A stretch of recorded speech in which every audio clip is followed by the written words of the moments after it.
राधे राधे दोस्तों, आप सभी का स्वागत है मेरे YouTube चैनल में। आज हम कार्तिक महात्मा का 35वां अध्याय श्रवण करेंगे। इतनी कथा सुनकर सभी ऋषि सूत जी से बोले, हे सूत जी, अब आप हमें तुलसी विवाह की विधि बताइए। सूत जी बोले, कार्तिक शुक्ल नवमी को द्वापर युग का आरंभ हुआ है, अतः यह तिथि दान और उपवास में क्रमशः पूर्व व्यापिनी तथा पराह व्यापिनी हो तो ग्रहा है। इस तिथि को नवमी से एकादशी तक मनुष्य शास्त्रोक्त विधि से तुलसी के विवाह का उत्सव करे तो उसे कन्यादान का फल प्राप्त होता है। पूर्व काल में कनक की पुत्री किशोरी ने एकादशी तिथि में संध्या के समय तुलसी जी की वैवाहिक विधि संपन्न की। इससे वह किशोरी वैधव्य दोष से मुक्त हो गई। अब मैं उसकी विधि बतलाता हूँ।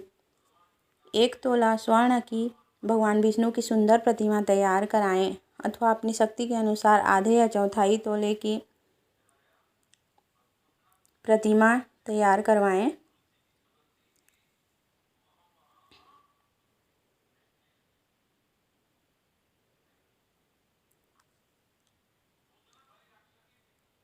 फिर तुलसी और भगवान विष्णु की प्रतिमा में प्राण प्रतिष्ठा करके षोडशोपचार से पूजा करें। पहले देश काल का स्मरण करके गणेश पूजन करें, फिर पुण्य वाचन कराकर नांदी श्राद्ध करें। तत्पश्चात वेद मंत्रों के उच्चारण और बाजे आदि की ध्वनि के साथ भगवान विष्णु की प्रतिमा को तुलसी जी के निकट लाकर रखें। प्रतिमा को वस्त्रों से आच्छादित करना चाहिए। उस समय भगवान का आवाहन करें, भगवान केशव आइए देव, मैं आपकी पूजा करूँगा, आपकी सेवा में तुलसी को समर्पित करूँगा, आप मेरे संपूर्ण मनोरथ को पूर्ण करें। इस प्रकार आवाहन के पश्चात 3 बार अर्घ्य, पाद्य और विष्टर का उच्चारण करके इन्हें बारी बारी से भगवान को समर्पित करें। फिर आचमनीय पद का 3 बार उच्चारण करके भगवान को आचमन कराएं। इसके बाद कांस्य के बर्तन में दही, घी और मधु रखकर उसे कांस्य के पात्र से ही ढक दें तथा भगवान को अर्पण करते हुए इस प्रकार कहें, वासुदेव, आपको नमस्कार है। यह मधुपर्क, दही, घी तथा शहद के मिश्रण को मधुपर्क कहते हैं, ग्रहण कीजिए। तदंतर हरिद्रालेपन और अभ्यंग कार्य संपन्न करके गोधूली की वेला में तुलसी और विष्णु का पूजन पृथक पृथक करना चाहिए। दोनों को एक दूसरे के सम्मुख रखकर मंगल पाठ करें। जब भगवान सूर्य कुछ कुछ दिखाई देते हों तब कन्यादान का संकल्प करें। अपने गोत्र और प्रवर का उच्चारण करके आदि की 3 पीढ़ियों का भी आवर्तन करें। तत्पश्चात भगवान से इस प्रकार कहें, आदि मध्य और अंत से रहित त्रिभुवन प्रतिपालक परमेश्वर, इस तुलसी दल को आप विवाह की विधि से ग्रहण करें। यह पार्वती के बीच से प्रकट हुई हैं, वृंदा की भस्म में स्थित रही हैं तथा आदि मध्य और अंत से शून्य हैं। आपको तुलसी बहुत ही प्रिय है, अतः इसे मैं आपकी सेवा में अर्पित करता हूँ। मैंने जल के घड़ों से सींच कर और अन्य प्रकार की सेवाएं करके अपनी पुत्री की भांति इसे पाला पोसा और बढ़ाया है। आपकी प्रिया तुलसी मैं आपको दे रहा हूँ, प्रभु आप इसे ग्रहण करें। इस प्रकार तुलसी का दान करके फिर उन दोनों का अर्थात तुलसी और भगवान विष्णु की पूजा करें। विवाह का उत्सव मनाएं। सुबह होने पर पुनः तुलसी और विष्णु जी का पूजन करें।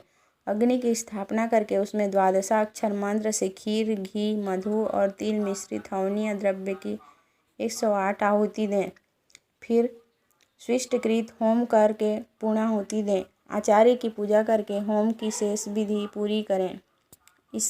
उसके बाद भगवान से इस प्रकार प्रार्थना करें, हे प्रभु, आपकी प्रसन्नता के लिए मैंने यह व्रत किया है। जनार्दन, इसमें जो न्यूनता हो वह आपके प्रसाद से पूर्णता को प्राप्त हो जावे। यदि द्वादशी में रेवती का 4था चरण बीत रहा हो तो उस समय पारण न करें। जो उस समय भी पारण करता है वह अपने व्रत को निष्फल कर देता है। भोजन के पश्चात तुलसी के स्वतः गलकर गिरे हुए पत्तों को खाकर मनुष्य सब पापों से मुक्त हो जाता है। भोजन के अंत में ऊख, आंवला और बेर का फल खा लेना से उच्छिष्ट दोष मिट जाता है। तदंतर भगवान का विसर्जन करते हुए कहें, भगवान आप तुलसी के साथ बैकुंठ धाम में पधारें। प्रभु, मेरे द्वारा की हुई पूजा ग्रहण करके आप सदैव संतुष्टि करें। इस प्रकार देवेश्वर विष्णु का विसर्जन करके मूर्ति आदि सब सामग्री आचार्य को अर्पण करें। इससे मनुष्य कृतार्थ हो जाता है। यह विधि सुनाकर सूत जी ने ऋषियों से कहा, हे ऋषियों, इस प्रकार जो मनुष्य श्रद्धापूर्वक सत्य, शांति और संतोष को धारण करता है, भगवान विष्णु को तुलसी दल समर्पित करता है, उसके सभी पापों का नाश हो जाता है और वह संसार के सुखों को भोग कर अंत में विष्णु लोक को प्राप्त करता है। ऋषिवरों, यह कार्तिक महात्मा सब रोगों और संपूर्ण पाप का नाश करने वाला है। जो मनुष्य इस महात्मा को भक्तिपूर्वक पढ़ता है और जो सुनकर धारण करता है, वह सब पापों से मुक्त हो भगवान विष्णु के लोक में जाता है। जिसकी बुद्धि खोटी हो तथा जो श्रद्धा से हीन हो, ऐसे किसी भी मनुष्य को यह महात्मा नहीं सुनना चाहिए। 35वां अध्याय संपूर्ण। जय श्री कृष्ण। राधे राधे।